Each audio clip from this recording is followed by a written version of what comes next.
socdaalkan uu ku gaaray guddoomiyaha gobolka Faafan iyo xubno ka tirsan maamulka gobolka degmada Xarshin ayaa la xiriiray sidii wax uga ogaan lahaayeen sida u socdaan wacyigelinada ka dhanka ah xanuunka coronavirus-ka. Guddoomiyaha gobolka Faafan ayaa kulan kula qaatay degmada Xarshin maamulka degmada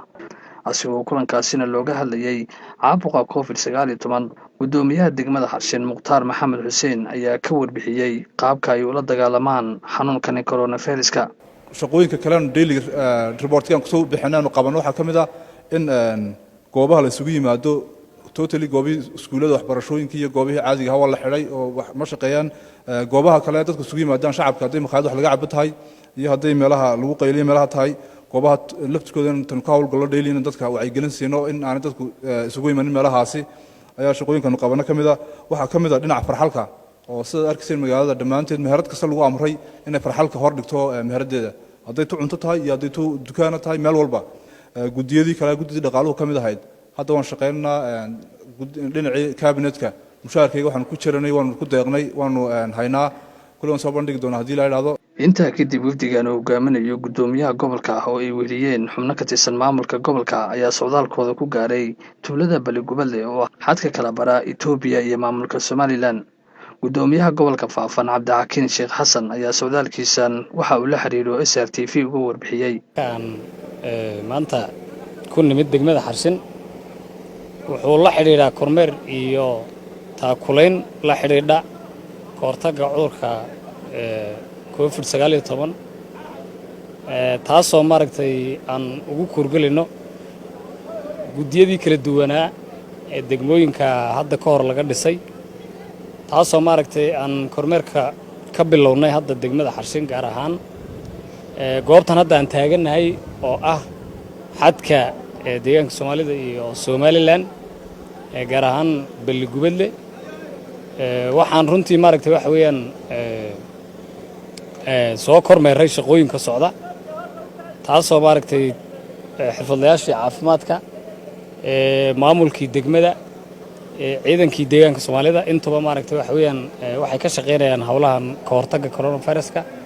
marka shaqooyinku si fiican bay u socdaan annaguna maaragtay in taakulayn aan siino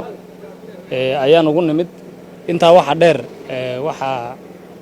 aan wadnay tiim xafiiska caafimaadka ah oo wada agabyo kala duwan kaasoo ugu muhiimsan yahay agab qalab kale lagu cabiro xumadda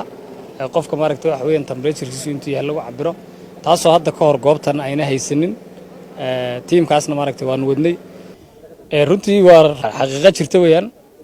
xadku aad buu ballaaran yahay ilaa maaragtay waxa weeyaan gobolka Faafan marka la yiraahdo xad aad u dheer oo ilaa dhowr boqol kiiloomitir ayaan Somaliland maaragtay la wadaagnaa runtiina xadka meel kasta maaragtay wax weyn lama istaagi karo oo arintaas waa culays jira laakiin waxaan maaragtay wax weyn bixinay awaamiir ah degmaduna ay qabtaa in guud ahaanba wax gaadiidii una maaragtay oo rakaab sida xaggaana u gudbin xagga Somaliland una ka soo gudbin marka taas gaadhiga soo gudbaya meelaha maaragtay marinka ee wadooyinka waaweyn intooda badan ciidan baa la dejiyay hadda halkan aan taaganahay kale waa Baligubadle bal cabane Faraweyne intaasoo dhan maaragtay wax weeyaan qabar bayax oo kale Baligubadle marka meelaha wadooyinka caadiga isku xidhaan ee network-kii uu ka jiro ciidan baa degan kuwaasna ciidankaasna waxay amaamir ku qabaan inay isu socodka guud ahaan bay joojiyaan. xarigani dabcan waxa uu kala baraa xadka labada dhinac waxaa loogu talagalay in dadka ka soo galaya dhankan Somaliland halkani baaritaan loogu sameeyo inkastoo lagu jiro xaaladda la dagaalanka coronavirus-ka isla markaasna dadaalo ka dhan ah ay socdaan maanta waxaa halkaa yimid tiim uu hogaaminayo guddoomiyaha gobolka Faafan waxaa halkan la keenay qalab loogu talagalay in looga hortago xanuunkani coronavirus-ka hadda ka hor haddii aan eego macnaheedu mataqaanaa farqiga u dhaxeeya hadda ka hor iyo imika xaaladdan aan ku sugannahay imika aan taaganahay hadda ka hor waxaa jirtay qalabkan mataqaanaa maanan haysanin sidaa awgeed qofka annagoo kalsooni u haysan oo lafahayga laftayda aanan wax aanu mataqaanaa self protection ama waxaan la ka hortagga nafsiyanka ee lagu ilaaliyo annagoon haysan baanu joognay goobta marka way nagu adkayd inaan qof aan mataqaanaa aanu baadhno ama aanu ogaano marxaladdu ku sugan yahay ama aanu weydiino socdaalka iyo meesha ku soo socdaan inaan weydiino aan xogtiisa ogaano way nagu adkayd koow waxaan haysanaa qalabkii protectionka ee lafahayga aan ku ilaalinaynay oo kalsooni baan u leenahay qof kasta oo wadada soo maray ku caafimaad qabay inaan baadhno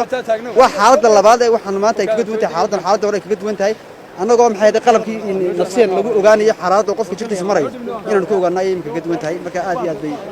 cabdiraxmaan maxamed muuse cabdiraxmaan ilka case SRTV deegaanka Balligubal.